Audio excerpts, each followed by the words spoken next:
Hello दोस्तों, स्वागत है आप सभी का टू द पॉइंट के इंडियन इकोनॉमी के सेशंस में। हमने पिछले चैप्टर में इंडियन इकोनॉमी एंड इंट्रोडक्शन के बारे में देखा हुआ था। हमने इंडियन इकोनॉमी के बेसिक्स के बारे में देखा कि इंपोर्ट्स एक्सपोर्ट कितना हो रहा है और इंडिया को किस कैटेगरी में, खासकर मिडिल इनकम डेवलपिंग नेशन की कैटेगरी में जो है कैटेगराइज किया जाता है। तो इस तरीके के बेसिक्स जो है हमने पिछले चैप्टर में जाने हुए थे। आज के इस चैप्टर में हम इंडिया में जो इंडस्ट्रियलाइजेशन है उसके बारे में बात करेंगे और खासकर किस तरीके से इस इंडस्ट्रियलाइजेशन की नींव रखी गई थी at the time of independence, that is 1950s। और खासकर हम पीसी महलनोबी साहब को, he is also called as father of modern statistics in India, ये प्लानिंग कमीशन के मेंबर भी थे और इन्होंने बहुत ही योगदान दिया है इंडिया के प्लान्ड इकोनॉमी को। हम प्लानिंग के बारे में और 5 ईयर्स प्लान जो कि पंचवर्षीय योजना होते हैं उनके बारे में हम आगे के चैप्टर में पढ़ेंगे। तो जो इंडिया का इंडस्ट्रियलाइजेशन मॉडल है वो लिटरली इन्हीं के मॉडल पर बेस्ड है। ये जो थे इन्होंने इंडियन स्टैटिस्टिकल इंस्टीट्यूट को भी फाउंड आउट किया है, यानी कि वो फाउंडर है इंडियन स्टैटिस्टिकल इंस्टीट्यूट के। आज जितने भी इंपॉर्टेंट डेटा कलेक्शन वर्क जो इंडिया में होता है वो इसी इंडियन स्टैटिस्टिकल इंस्टीट्यूट में होता है। तो आप यहाँ पर पिक्चर देख सकते हैं, हमारे former prime minister Nehru ji के साथ पीसी महलनोबी साहब हैं। तो इन्हीं के मॉडल पर, इन्हीं के एक दिए हुए बेंचमार्क्स पर जो है इंडिया ने इंडस्ट्रियलाइजेशन का अपना जो कारवां है वो शुरू किया हुआ था। तो आज के इस चैप्टर में हम जानने की कोशिश करेंगे कि इंडिया में इंडस्ट्रियलाइजेशन की शुरुआत क्या हुई, किस तरीके से हुई और एज ऑफ नाउ इसका स्टेटस क्या है। आइए शुरू करते हैं। Understanding industrialization. तो देखिए, जाहिर सी बात है कि इंडस्ट्रियलाइजेशन को इतना इंपॉर्टेंस क्यों दिया जाता है। हमने पिछले चैप्टर में देखा कि इंडिया एक एग्रेरियन सोसाइटी है जहां पर more than 50% of the labour is employed in agriculture. लेकिन 50% लेबर एम्प्लॉय करने के बाद भी समवेयर अराउंड 17% ही है जो जीडीपी को एग्रीकल्चरल सेक्टर कंट्रीब्यूट करता है, यानी कि प्राइमरी सेक्टर में इतना रिटर्न हमें नहीं मिलता। आज जितने भी वेस्टर्न नेशंस, खासकर जो डेवलप्ड नेशंस हैं, यूएसए, यूके, हम जितने भी नाम लें, पूरा यूरोप आप नाम लें, तो वो सभी जो है इंडस्ट्रियलाइज्ड नेशन है। उनके पास हाई स्टैंडर्ड ऑफ लिविंग है, हायर पर कैपिटा इनकम है, अच्छे खासे हेल्थ लेवल्स हैं, एजुकेशनल लेवल्स हैं, लाइफ एक्सपेक्टेंसी वगैरह सब अच्छा है। किस लिए? क्योंकि वहां पर इंडस्ट्रियलाइजेशन अच्छा था। क्योंकि सेकेंडरी सेक्टर जिसे हम कहते हैं इंडस्ट्रियलाइजेशन का, तो वो सेक्टर जो है वो ज्यादा से ज्यादा रिटर्न्स देता है। हालांकि हमने ये भी देखा कि इंडिया में 30% जो लेबर है वो सर्विस सेक्टर में है, लेकिन सर्विस सेक्टर अभी एमर्जिंग सेक्टर है। ऐसा नहीं कि रातों रात ये कुछ इंपॉर्टेंट इस तरीके का चेंज करेगा कि इंडिया को डेवलपिंग से डेवलप्ड बनाएगा। तो एज ऑफ नाउ इंडस्ट्रियलाइजेशन ही है जो इंडिया को इस पॉवर्टी से निकाल सकता है। तो this is one of the reason why the industrialization और the process of industrialization is very crucial for an economy to develop. Industrialization is the period of social and economic change that transforms a human group from an agrarian society into an industrial society. आप agriculture को छोड़ industrial production यानी कि manufacturing side आप जाते हैं, आप high level पर प्रोडक्शन जो है आप करते हैं, डिमांड सप्लाई भी हाई होता है उस रीजन में जहां पर इंडस्ट्रियलाइजेशन होता है। तो this is one of the reason. और उसी पीरियड को जो है, यानी कि from where you move from being an agrarian to industrialised economy, that very period is called as industrialisation. खासकर वेस्ट ने, यूरोपियन नेशंस, यूनाइटेड स्टेट्स वगैरह ने इसे 18th और 19th सेंचुरी में ही टेस्ट किया हुआ है। यानी कि इंडस्ट्रियलाइजेशन क्या था, इन्होंने ऑलरेडी 19th सेंचुरी में ज़्यादातर इस पूरे प्रोसेस को उन्होंने फेस किया हुआ है। लेकिन इंडिया जैसा एक न्यू कंट्री जो कि 1940s में ही फ्री हुआ है, वो एज ऑफ नाउ अभी इंडस्ट्रियलाइजेशन के प्रोसेस में ही है। This involves an extensive reorganization of an economy for purpose of manufacturing। बहुत ही मुश्किल है लोगों को एक पूरे एक सेक्टर से दूसरे सेक्टर में बदलना, तो बहुत ही एक्सटेंसिव रीऑर्गेनाइजिंग चाहिए। स्ट्रक्चरल चेंजेस जिसे हम कहते हैं वो बहुत ही जरूरी है। In brief, the development of industries in a country और a region on a wide scale. Industries में बढ़ना, बड़े बड़े मैन्युफैक्चरिंग यूनिट्स आना, बड़े बड़े फैक्ट्रीज वगैरह आना, रॉ मटेरियल का अवेलेबिलिटी होना और ज़्यादा से ज़्यादा जो है फिनिश्ड प्रोडक्ट्स का बड़ी मात्राओं में उन फैक्ट्री आउटलेट से, उन कंपनीज वगैरह से आना, यही इंडस्ट्रियलाइजेशन है। Why India chose rapid industrialization at 1950s। आप सभी को पता होगा कि पिछले चैप्टर में हमने देखा कि 1991 तक भी इंडिया एक क्लोज्ड इकोनॉमी थी। इवन रेफ्रिजरेटर्स भी भारतीय सरकार प्रोड्यूस करती थी। बीएसएनएल, एमटीएनएल भी जो था वो भारत सरकार की ही मोनोपोली थी। तो आउटसाइड टफनेस या फिर आउटसाइड कंपटीशन को हम अंदर आने नहीं दे रहे थे। ऐसा नहीं कि प्राइवेट प्लेयर्स नहीं थे इंडिया में, बिल्कुल प्राइवेट प्लेयर्स थे। टाटा कंपनी आप ले लीजिएगा, रिलायंस इंडस्ट्रीज भी इसी टाइम फ्रेम में आई हुई थी। लेकिन आउटसाइड वर्ल्ड वर्ल्ड से, जो आउटसाइड कंपटीशन से जो था वो हम इम्यून थे। It is only in 1991 when we opened up our economy. तो 1991 तक भी rapid industrialization and that too government के ही खानों पर ये रिस्पॉन्सिबिलिटी देखी गई थी कि आप ही इंडस्ट्रियलाइजेशन को आगे ले जाएं। तो इसी के तहत भारत सरकार ने ऐसे कई इंपॉर्टेंट पब्लिक सेक्टर अंडरटेकिंग्स को जो है एस्टैब्लिश किया हुआ है। आज हम जितने भी बड़े बड़े BHEL हो या फिर ऑयल इंडिया कॉर्पोरेशन हो या फिर इस तरीके के और भी इंपॉर्टेंट जो हम पब्लिक सेक्टर अंडरटेकिंग्स देखते हैं वो सभी कहीं ना कहीं 1950s में ही एस्टैब्लिश किए गए थे। तो इंडिया ने किस लिए जो है रैपिड इंडस्ट्रियलाइजेशन, और खासकर PC महलनोबिस साहब जो थे इसके पीछे थे, उन्हीं का मॉडल था कि हमने सेकेंड 5 ईयर प्लान में, फर्स्ट 5 ईयर प्लान में तो हमने एग्रीकल्चर पर ज़्यादातर ध्यान दिया था, हम आगे के चैप्टर्स में इसके बारे में पढ़ेंगे, लेकिन सेकेंड 5 ईयर प्लान से जो है हमने रैपिड इंडस्ट्रियलाइजेशन को चूज किया हुआ है। तो इसके रीजंस क्या थे? To fulfill infrastructural needs. India में इंफ्रास्ट्रक्चर नाम की कोई भी चीज़ ही नहीं थी, बैंकिंग स्ट्रक्चर नहीं था, वहाँ पर एडिक्वेट एजुकेशनल लेवल्स नहीं थे, रोड्स फैसिलिटीज़ वगैरह कुछ भी नहीं था। 1947 में जब ब्रिटिश गए इंडिया से तो India was actually one of the most forest countries. तो जाहिर सी बात है कि इंफ्रास्ट्रक्चर को बढ़ाना, इंफ्रास्ट्रक्चरल नीड्स जो है उसे फुलफिल करना सबसे इंपॉर्टेंट चीज़ थी, और इसे फुलफिल कौन कर सकता है? वो सिर्फ इंडस्ट्रियलाइजेशन ही कर सकता है, क्योंकि एग्रीकल्चर इकोनॉमी इतना आपको रिटर्न नहीं देती। Fulfil industrial needs, of course manufacturing unit अगर जब स्ट्रेंथन होगा तो प्रोडक्शन भी हाई होगा। एग्रीकल्चरल यूनिट्स में आप छोटे छोटे मार्जिनल फार्मर्स होते हैं, स्मॉल फार्मर्स होते हैं, जो वो प्रोडक्शन सिर्फ अपने 1 या 2 एकड़ से जो जितना भी कर सकते हैं, आप वहीं पर मैन्युफैक्चरिंग यूनिट से, कंपनी या फिर फैक्ट्री आउटलेट से 10 गुना या फिर इससे 100 गुना ज़्यादा भी प्रोडक्शन आप कर सकते हैं। तो इंडस्ट्रियल नीड्स भी बहुत ज़्यादा थे इंडिया के।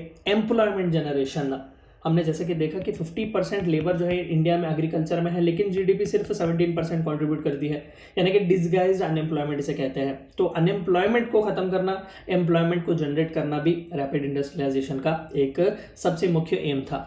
Profit making and development of social sector. Social sector development किस तरीके से होगा? क्योंकि सरकार खुद जो है PSUs को एस्टैब्लिश कर रही है, यहाँ पर प्राइवेट प्लेयर तो नहीं है जहाँ पर हद से ज़्यादा कंपटीशन होगा, मोनोपोलीज क्रिएट किए जाएंगे, ऐसा बिल्कुल नहीं। सरकार जो कुछ भी कमाती है वो लोगों पर ही खर्च करती है, तो जाहिर सी बात है कि सोशल सेक्टर का ही इससे डेवलपमेंट होगा।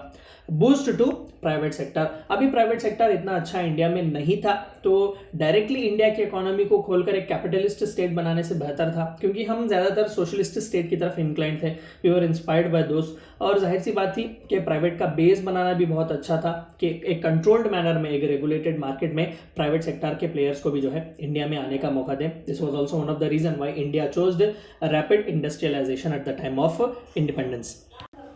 Nehru Mahalanobis model of economic development, बिल्कुल जैसा कि पहली पिक्चर आपने देखी, पंडित जी और महलनोबिस साहब बैठे हुए थे, तो इन दोनों का ही ये ब्रेन चाइल्ड है कि आज जिस तरीके का इंडस्ट्रियलाइजेशन हम देखते हैं, जो हेवी इंडस्ट्रीज हम देखते हैं, पब्लिक सेक्टर अंडरटेकिंग्स, चाहे वो मिनी रत्ना हो, नवरत्ना हो, महारत्ना कंपनीज हो, कहीं ना कहीं दे ट्रेस देयर जेनेसिस और origin to this Nehru Mahalanobis model. तो आइए इसके बारे में जानते हैं।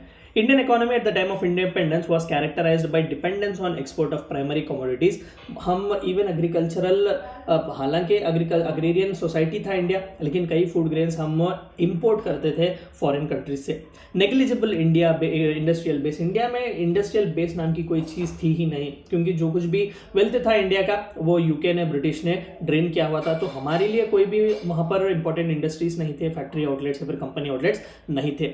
अनप्रोडक्टिव एग्रीकल्चर, अभी भी अनप्रोडक्टिव ही है एग्रीकल्चर। 50% पॉपुलेशन जो है वहाँ पर लेबर फोर्स वहाँ पर एम्प्लॉयड है, लेकिन कंट्रीब्यूशन सिर्फ 17%। ये तो भाई बिल्कुल अनप्रोडक्टिव है। तो इस तरीके के कई ऐसे प्रॉब्लम्स थे जो इंडिया फेस कर रहा था इंडिपेंडेंस के time. Thus the turning point in India's planning strategy came with the second 5-year plan, that is 1956 to 61। आप सभी को पता है कि इंडिया 2015 तक भी पंचवर्षीय योजना, यानी कि हर 5 साल के लिए हम एक प्लान अनाउंस करते थे। हम आगे के चैप्टर में इसके बारे में पढ़ेंगे कि प्लान्स क्या थे और किस तरीके के 12 जो थे अलग अलग मेजर प्लान्स हमने उन्हें एग्जीक्यूट किया हुआ था। तो फर्स्ट 5 ईयर प्लान में ऑफकोर्स जाहिर सी बात है कि एग्रीकल्चर पर ज़्यादातर ध्यान दिया गया, लेकिन सेकेंड 5 ईयर प्लान में जो कि 1956 से 61 तक जो है हमने एग्जीक्यूट किया हुआ था, तो इस प्लान में जो था जाहिर सी बात है कि रैपिड इंडस्ट्रियलाइजेशन को जो है हमने चूज़ किया हुआ था। If industrialization is to be rapid enough, the country must aim at developing basic industries and industries which make machines to make the machines needed for further development. ये एक गोल था कि भाई इंडस्ट्रियलाइजेशन रैपिड होना चाहिए, इतना रैपिड कि country जो है बेसिक इंडस्ट्रीज यानी कि बेसिक रॉ मटेरियल्स को जो प्रोवाइड करे ताकि फिर से उस प्रोडक्ट्स को हम फाइनल प्रोडक्ट बनाने के लिए इस्तेमाल कर सके, ताकि यही इंडस्ट्रीज कुछ ऐसे मशीन्स बना सकें ताकि वो फर्दर डेवलपमेंट का एक मशीन बन सके। यानी कि ओवरऑल जो है इंडियन इकोनॉमी को एक बहुत ही बड़ा पुश और फ्लिप देने के लिए ही इस इंडस्ट्रियलाइजेशन के रैपिड इंडस्ट्रियलाइजेशन के मॉडल को चूज किया गया था।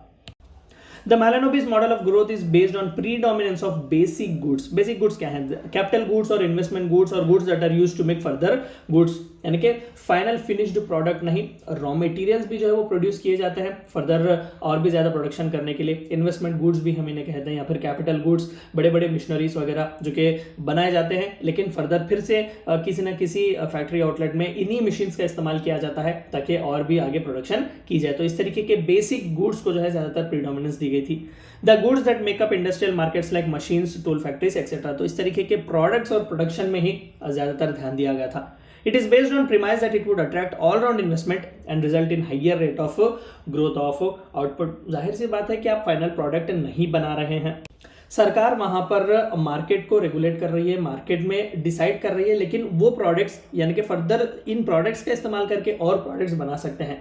यानी कि गवर्नमेंट जो है वो ऐसे मशीन्स या फिर टूल्स बनाएगी, फैक्ट्री के टूल्स, जो कि फर्दर आपको चाहिए कि आप उन्हें लेकर फिर से उनका इस्तेमाल करके फाइनल प्रोडक्ट को बना सकें।